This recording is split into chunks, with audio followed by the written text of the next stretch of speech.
திண்டுக்கல் மாவட்ட அரசு விழாவில் கலந்து கொண்டு சிறப்பித்துக் கொண்டிருக்கக்கூடிய மாண்புமிகு அமைச்சர் பெருமக்கள்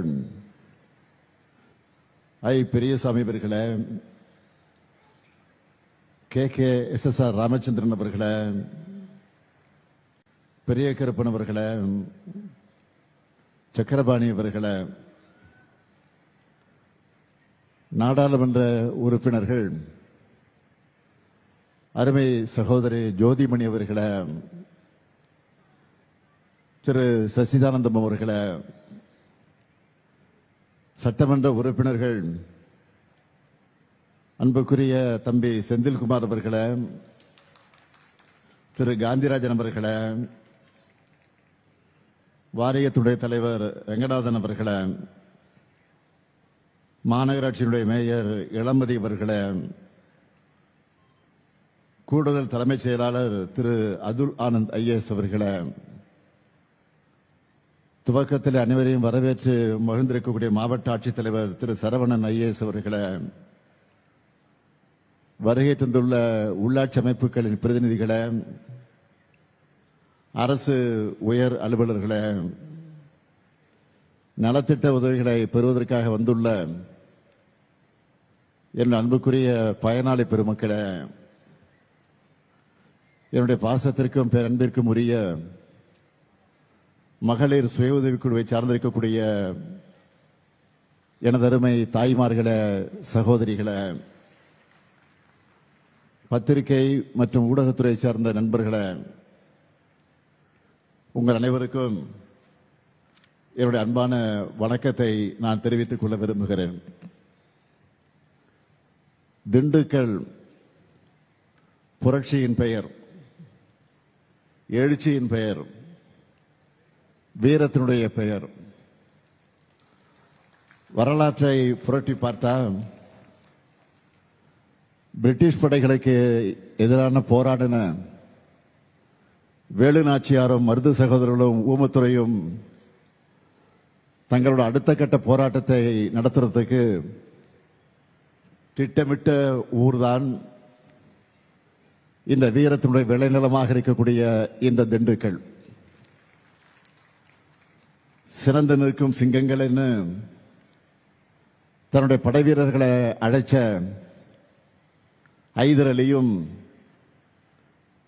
200 ஆண்டுகள் ஆடுகளைப் போல வாழ்வதை விட 2 ஆண்டுகள் புலியாக வாழ்வதே மேல்னு கம்பீரம் காட்டிய திப்பு சுல்தானும் நடமாடிய இடம் இந்த திண்டுக்கல். மருதுபாண்டியர், வீரபாட்சி கோபால் நாயக்கர், ஊமைத்துறைன்னு மூவரும் சேர்ந்து திண்டுக்கல் பழனி மலையில் 4000 வீரர்களை இணைச்சிக்கிட்டு போரிட்டாங்க.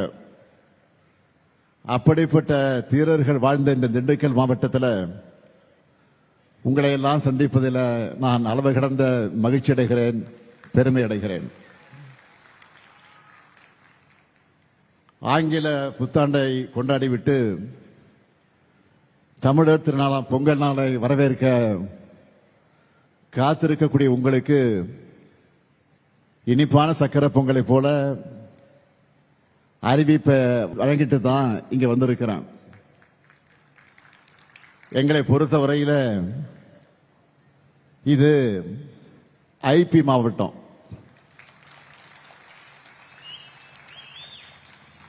திண்டுக்கல் பூட்டு எவ்வளவு உறுதியானதோ அதே அளவுக்கு உறுதியோட இந்த மாவட்டத்தை கட்டி காத்து வளர்ச்சியை நோக்கி அழைத்து சென்று கொண்டிருக்கிறார் நம்முடைய மாண்புமிகு அமைச்சர் IP அவர்கள். அதேபோல உணவுத்துறை அமைச்சர் சக்கரபாணியும் சிறப்பா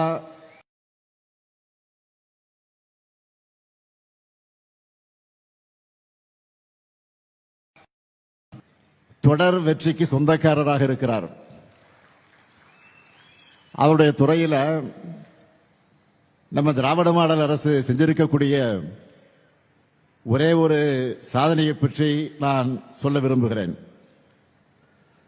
அதிமுக ஆட்சியின் 10 ஆண்டு கால கொள்முதல் செய்யப்பட்ட நெல் அளவு 1,79,81,152 மெட்ரிக் டன். ஆனா நம்ம திராவிட மாடல் ஆட்சியில வெறும் 4.5 ஆண்டுல, நல்லா கவனிங்க, 4.5 ஆண்டு, அதான் சொன்னது 10 வருஷம் அதிமுக ஆட்சி, இப்ப சொல்றது 4 ஆண்டுகள்ல 1,99,75,710 மெட்ரிக் டன் கொள்முதல நாம செஞ்சிருக்கிறோம். நல்லா கவனிங்க, அதிமுக 10 ஆண்டுகளை விட நம்மோட 5 வருஷத்துல 19,94,558 மெட்ரிக் டன் அதிகமாக நாம கொள்முதல் செஞ்சிருக்கிறோம். இது சாதாரணமானதல்ல, மிகப்பெரிய சாதனை. இந்த சாதனைக்கு சொந்தக்காரர் தான் நம்ம சக்கரபாணி. இன்றைய விழாவை பொறுத்த வரைக்கும் 337 கோடியே 84 லட்சம் ரூபாய் மதிப்பிலான 111 முடிவுற்ற பணிகளை திறந்து வச்சு 174 கோடியே 20 லட்சம் மதிப்பிலான 212 புதிய பணிகளுக்கு அடிக்கல் நாட்டி 2,62,864 பயனாளிகளுக்கு 1,595 கோடி ரூபாய் மதிப்பிலான விழாவாக, ஏன் ஒரு மாபெரும் விழாவாக இது அமைஞ்சிருக்கு. இங்கே கூடியிருக்கக்கூடிய உங்களை பார்க்கிறப்போ இது அரசு விழாவா இல்ல ஒரு மாநாடா என்று வியப்பா இருக்கு. அந்த அளவுக்கு இந்த விழாவை மிக சிறப்பாக ஏற்பாடு செஞ்சிருக்கக்கூடிய நம்முடைய மாண்புமிகு ஐபி அவர்களுக்கும் மாண்புமிகு அமைச்சர் சக்கரபாணி அவர்களுக்கும் அவருக்கு துணை நிற்கக்கூடிய மாவட்ட ஆட்சியர் திரு சரவணன் ஐஏஎஸ் அவர்களுக்கும் அதேபோல மாவட்டத்தில் இருக்கக்கூடிய அரசு அலுவலர்களுக்கும் என்னுடைய பாராட்டுக்களையும் வாழ்த்துக்களையும் நான் தெரிவித்துக் கொள்ள விரும்புகிறேன். உங்க முகங்கள்ல மகிழ்ச்சியை பார்க்கணும்னு தான் ஏராளமான திட்டங்களை நாங்க செஞ்சுக்கிட்டு இருக்கிறோம். நகரங்களுக்கு இணையா கிராமங்களுடைய உட்கட்டமைப்பையும் வளரணும். இந்த சமச்சீரான வளர்ச்சி தான் நம்முடைய திராவிட மாடலுடைய இலக்கணம். அதுக்கு அடிப்படையான பணிகளை செஞ்சு திராவிட மாடல் கொள்கையை வலிமைப்படுத்தி வருகிறார் நம்முடைய ஐபி அவர்கள். இந்த மாவட்டத்துக்கு வந்த உடனே நம்ம திராவிட மாடல் ஆட்சியில் செய்யப்பட்டிருக்கக்கூடிய திட்டங்களை பத்தி நான் அவரிடத்தில் கேட்டேன். உடனே பெரிய லிஸ்ட ஐபி அவர்கள் என்னிடத்தில் கொடுத்தார். அதுல சில முக்கியமான சில பணிகளை மட்டும் நான் ஹைலைட்டா சொல்ல விரும்புறேன். கலைஞர் கனவு இல்ல திட்டம் மூலமா 10,000 வீடுகள் திண்டுக்கல் மாவட்டத்தில் கட்டப்படுது. அதுல 6,915 வீடுகள் கட்டி தந்தாச்சு. ஊரக வளர்ச்சித்துறை மூலமா திண்டுக்கல் மாவட்டத்தில் 29,000 ஊரக வளர்ச்சித்துறை மூலமா மட்டும் திண்டுக்கல் மாவட்டத்தில் 1,29,000 பணிகள் நிறைவேற்றப்பட்டிருக்கு. இதனுடைய மொத்த மதிப்பு 3,500 கோடி ரூபாய்.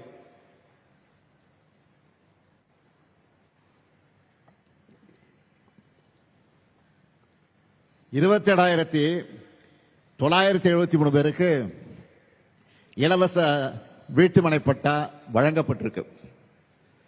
இந்த நிகழ்ச்சியில 1,00,000 பேருக்கு இலவச வீட்டுமனை பட்டா வழங்கப்பட இருக்கு.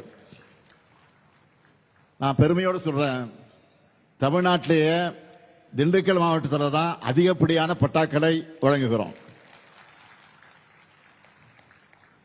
நகர்ப்புற பகுதியில் 2605 பேருக்கு பட்டா வழங்கப்பட்டிருக்கு.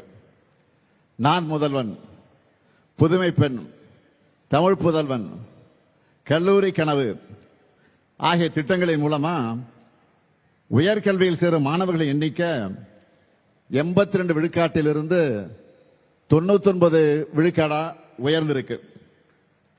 72,896 குழந்தைகள் காலை உணவு திட்டத்தில் சத்தான சுவையான உணவை சாப்பிடுறாங்க.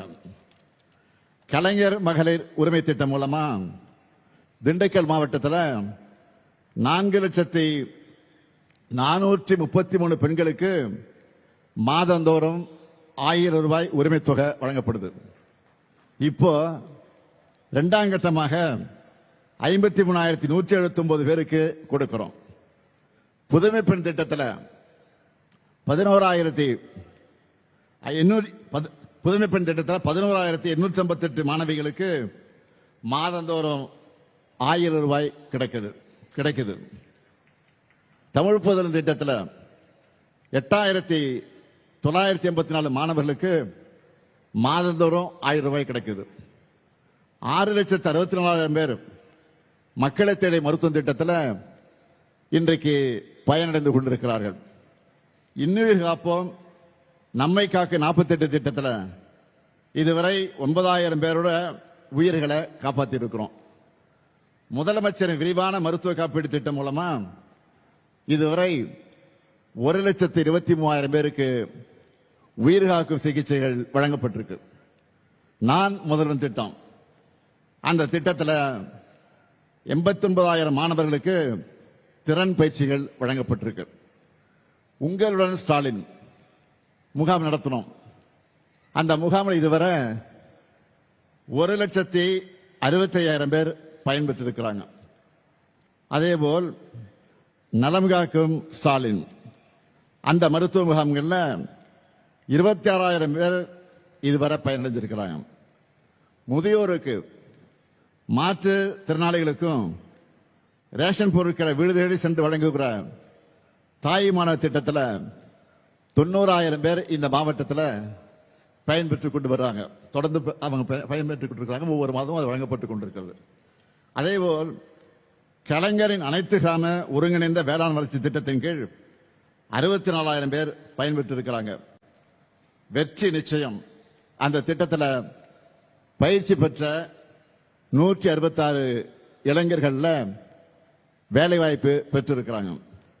திண்டுக்கல் மாநகராட்சி 6 பேரூராட்சிகள் திண்டுக்கல் மற்றும் கரூர் மாவட்டங்களில் இருக்கக்கூடிய 1,422 ஊரக குடியிருப்புகளுக்கான காவேரி நீரை ஆதாரமாக கொண்ட கூட்டு குடிநீர் திட்டத்தை தொடங்கி வச்சிருக்கிறேன். இதன் மூலமா 8,27,000 பேர் மக்கள் பயனடைய போறாங்க.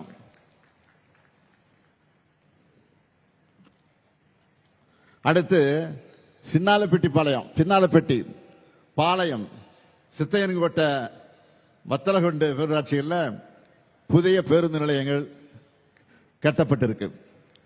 பல்வேறு ஊர்களில் பள்ளிகளில் புதிய வகுப்பறைகள் கட்டப்பட்டு வருது.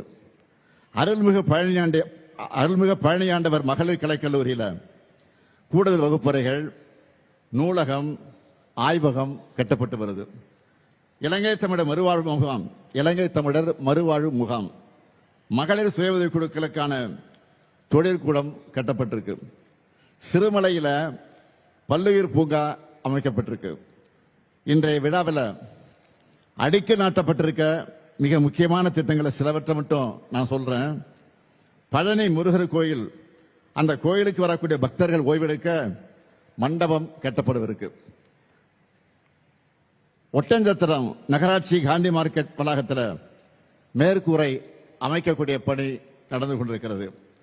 பண்ணைக்காட்டில் துணை மின் நிலையம், ஒட்டஞ்சத்திரம் கோதையரம்புரையில் தானிய சேமிப்பு கிடங்கு, பல்வேறு ஊர்களில் வேளாண்மை கூட்டுறவு கடன் சங்க கட்டிடங்கள், பெருமாள் மலையில் பொது சுகாதார அலுவலக கட்டிடம், பூம்பாறை பூலத்தூர்ல துணை சுகாதார நிலையம் உள்ளிட்டவை அமைய இருக்கு.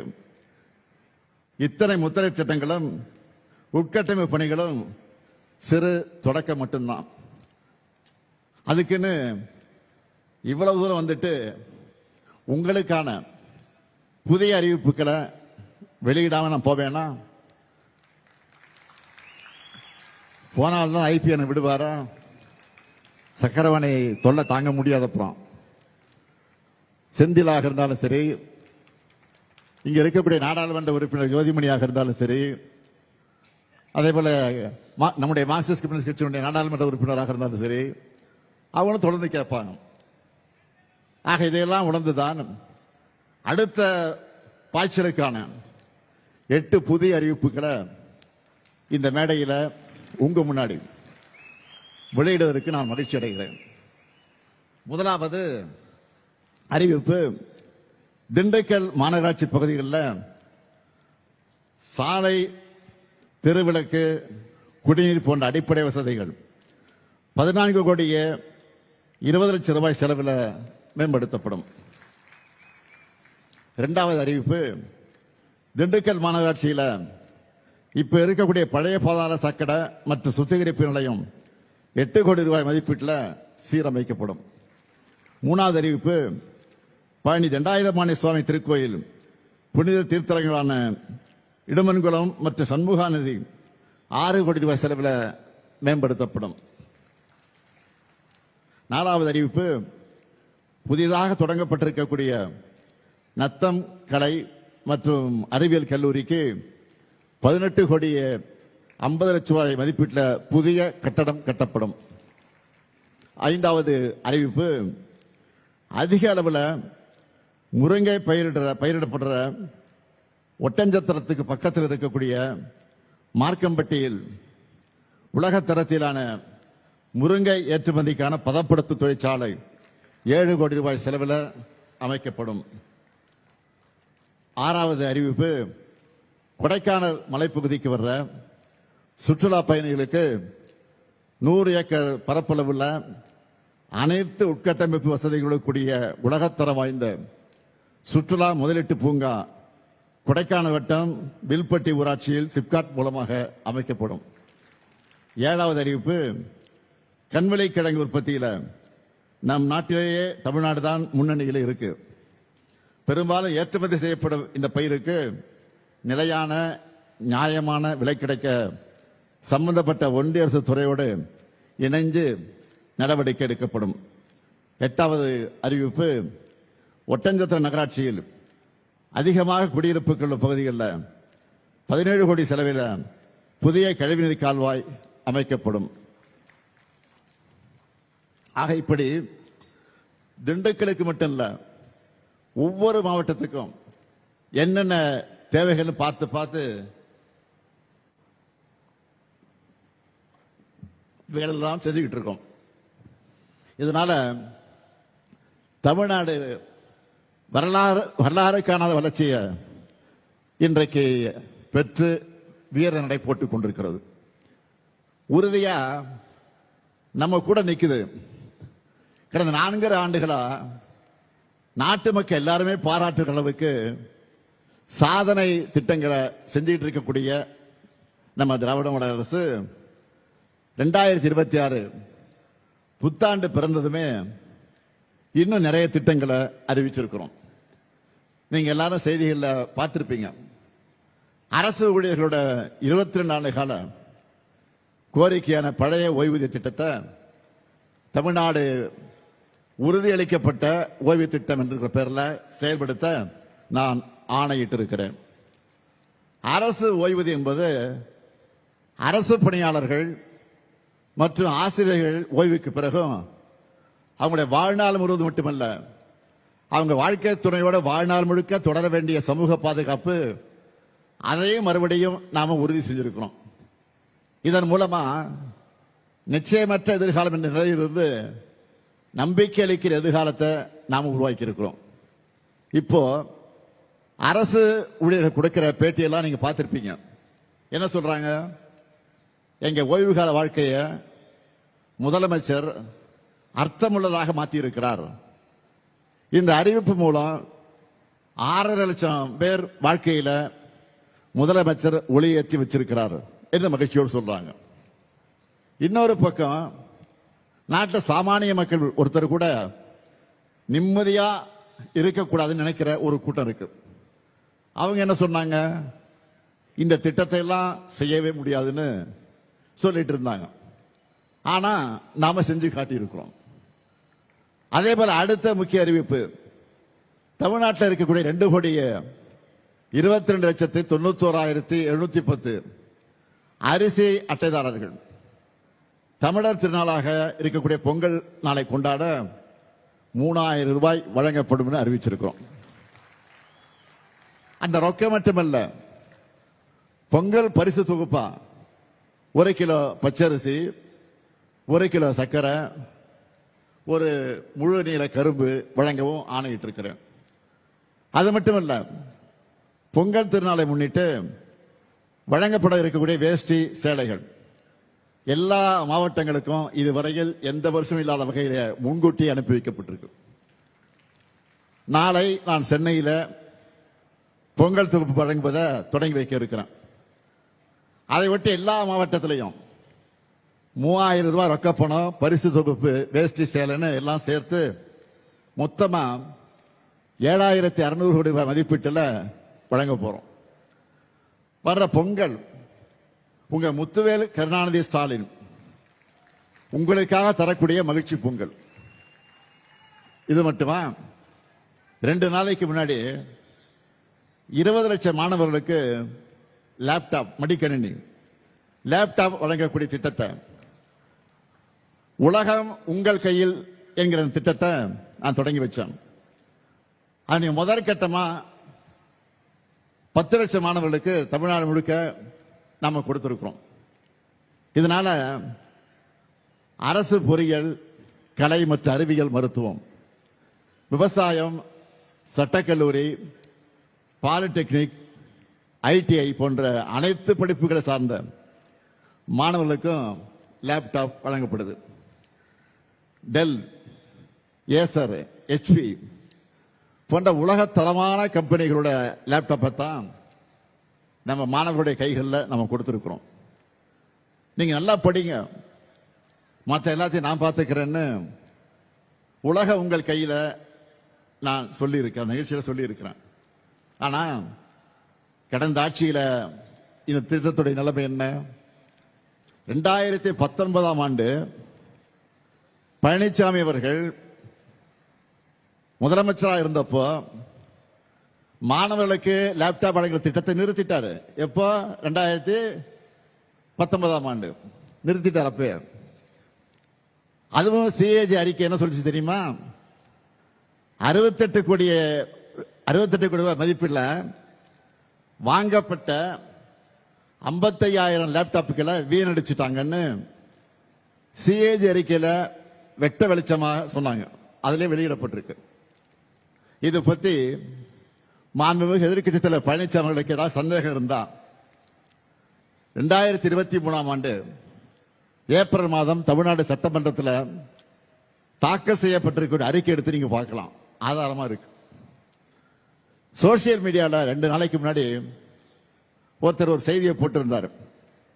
என்னன்னா, பொங்கல் பரிசா எல்லா குடும்பங்களுக்கும் 3,000 ரூபாய், மகளிர் உரிமை தொகையாக ஒரு 1,000 ரூபாய், புதுமை பெண் திட்டத்தில் மாணவியருக்கு 1,000 ரூபாய், தமிழ் புதல் திட்டத்தில் மாணவர்களுக்கு 1,000 ரூபாய், விடியல் பயணம் மூலமா மாதந்தோறும் 1,000 ரூபாய் சேமிப்பு, மாணவ மாணவியருக்கு ஏறக்குறை 20,000 ரூபாய் மதிப்பீட்டில் லேப்டாப், அரசு ஊழியர்களுக்கு ஓய்வூதியம், பொங்கல் போனஸ் என தைப்பொங்கலை முன்னிட்டு தமிழ்நாட்டின் ஒவ்வொருத்தருக்கும், ஒவ்வொரு குடும்பத்துக்கும் பல 1,000 ரூபாயும் பொங்கல் பரிசுகளும் கிடைக்க போகுதுன்னு அதில் சொல்லியிருந்தாங்க. இப்படி நம்ம விடியல் ஆட்சியில ஏதாவது ஒரு திட்டத்தில் எப்படியாவது எல்லாருக்கும் பயன் கிடைச்சிருது. மக்கள் நலனுக்காக நாம் செய்யப்படுகிற திட்டங்களை குறை சொல்ல முடியாதவங்க இல்லாத பிரச்சனைகளை எல்லாம் உருவாக்கி குளிர் காயிலாம்னு நினைக்கிறாங்க. அண்மையில் மாண்புமிகு ஒன்றிய உள்துறை அமைச்சர் அமித்ஷா அவர்கள் தமிழ்நாட்டுக்கு வந்தார். செய்திகள்லாம் பார்த்திருப்பீங்க, அவர் பேசுனதெல்லாம் பார்த்திருப்பீங்க. அவர் அமித்ஷாவா இல்ல அவதூறு ஷாவான்னு டவுட் வருது. அந்த அளவுக்கு உண்மைக்கு புறம்பா பேசிட்டு போயிருக்காரு. தமிழ்நாட்டில் இந்து சமய நம்பிக்கைகள் வழிபாட்டு உரிமைகளுக்கு முடிவு கட்டும் வகையில் நம்முடைய தமிழ்நாடு செயல்படுதுன்னு அமித்ஷா அவர்கள் பேசிட்டு போயிருக்காரு. இதற்காக என்னுடைய கடுமையான கண்டனத்தை உங்கள் மூலமாக, இந்த விழாவின் மூலமாக, இந்த நிகழ்ச்சியின் மூலமாக நான் தெரிவிச்சுக்கிறேன். அவருக்கு தமிழ்நாட்டில் என்ன நடக்குதுன்னு தெரியல போல. நம்ம அரசு பொறுப்பேற்றதிலிருந்து இப்ப வர சுமார் 4000 திருக்கோயில்களில் குடமுழுக்கு, அதாவது அவருக்கு புரிகிற மொழியில சொல்லணும்னா கும்பாபிஷேகம் நடத்தியிருக்கோம். இப்படி ஒரு சாதனையை நீங்க ஆளுகிற பாஜக மாநிலங்களை செஞ்சிருக்கீங்களா? கண்டிப்பா இருக்காது. அது மட்டும் இல்ல, 997 திருக்கோயில்களுக்கு சொந்தமான 7,701 கோடி ரூபாய் மதிப்பிலான 7,655 ஏக்கர் நிலங்களை மீட்டு இருக்கும். உண்மையான பக்தர்கள் நம்ம அரசை பாராட்டுறாங்க. தலைமை செயலகத்தில் வாரத்தில் எப்படியாவது 2 நாள் இந்து சமய அறநிலையத்துறை பணிகளை நான் தொடங்கி வச்சு அந்த விழாவில் பங்கேற்கிறேன். நம்ம ஆட்சியில் இந்து சமயம் சார்ந்து என்னென்ன செஞ்சிருக்கோம்னு ஒரு நாள் முழுக்க பேசுற அளவுக்கு சாதனைகள் பெரிய லிஸ்டே இருக்கு. அதனால்தான் பக்தர்கள் விரும்பக்கூடிய ஆட்சியாக தான் திராவிட மாடல் ஆட்சி இருக்கு. ஆன்மீக பெரியவர்கள் விரும்பும் ஆட்சியா இருக்கு. அனைத்து சமயத்தவர்கள் நம்பிக்கைக்கும் மதிப்பளிச்சு அவன் மத உரிமைகளை காப்பாற்றுகிற ஆட்சியா நடத்திக்கிட்டு வரோம். இப்படிப்பட்ட தமிழ்நாட்டில் இந்துக்களுடைய உரிமைகள் பறிக்கப்படுறதா துளியும் உண்மையில்லாத குற்றச்சாட்டை உள்துறை அமைச்சர் சொல்வது அவருடைய பதவிக்கு கண்ணியம் அல்ல. உண்மையை சொல்லணும்னா, கலவரம் செய்யவும் குழப்பம் எடுத்தவும் நினைக்கிறவங்களோட எண்ணம் தான் தமிழ்நாட்டில் ஈடேறல. அது இனியும் நடக்காது, நடக்க விட மாட்டோம். இந்த ஸ்டாலின் இருக்கிற வரை அது நடக்கவே நடக்காது. வெளிப்படையா சொல்லணும்னா, ஒரு சிலர் இங்க இப்படி பேசி வட மாநிலங்களில் வெறுப்பு பிரச்சாரம் பண்ணலாமா என்பதுதான் நம்முடைய எண்ணம். தமிழ்நாடு வந்த உள்துறை அமைச்சர் அவதூறு மட்டும் பரப்பிட்டு போகல, ஒரு நல்ல காரியத்தையும் பண்ணிட்டு போயிருக்காரு. நாம கேட்க வேண்டிய கேள்வியை அவரே கேட்டுட்டாரு. நம்மோட வேலையை அவர் ஈஸியாக்கிட்டாரு. அதுக்காக நான் அவருக்கு நன்றி சொல்ல விரும்புகிறேன். தமிழ்நாட்டில் மோடி ஆட்சி அமையணுமா வேணாமான்னு மக்களை பார்த்து அமித்ஷா கேட்டிருக்காரு. ஐயா, இதையே தான் நாங்கள் சொல்றோம். 2026 தேர்தலின் போது தமிழ்நாட்டை நாங்கள் ஆளணுமா இல்ல எங்கேயோ டெல்லியிலிருந்து நமக்கு சம்பந்தம் இல்லாதவங்க ஆளணுமா முடிவு செய்ததுதான் தேர்தல். இது தமிழர்களின் சுயமரியாதைக்கு இடப்பட்டிருக்கக்கூடிய சவால்.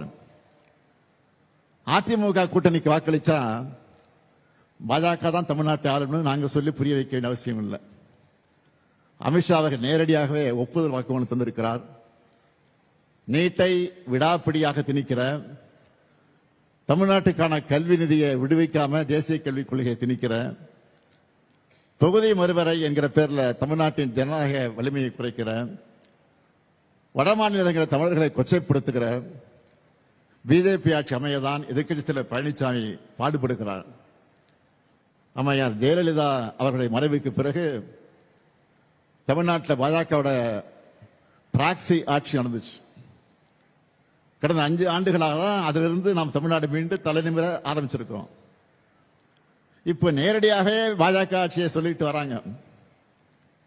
11 ஆண்டுகளா ஒன்றியத்தில் நடக்கக்கூடிய என்டிஏ ஆட்சியில் தமிழ்நாட்டுக்காக ஒரு துருமை கூட கிள்ளிப்படாத உங்களை தமிழ்நாட்டு மக்கள் நம்ப தயாராக இல்லை.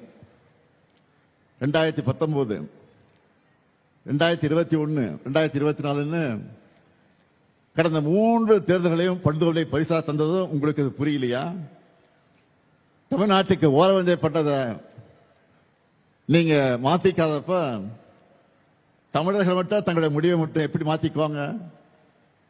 மக்கள் எப்போதும் நம்ம அரசு பக்கம் தான் இருக்காங்க. திரும்பவும் நாங்க தான் வருவோம். நல்லாட்சியை தொடருவோம்.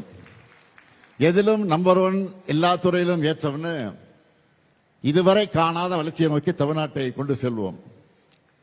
திராவிட மாடல் 2.0 இன்னும் பெரிய சாதனைகளை படைப்போம் என்று கூறி உங்கள் அனைவருக்கும் மீண்டும் ஒரு முறை வணக்கத்தை தெரிவித்து விடைபெறுகிறேன். நன்றி, வணக்கம்.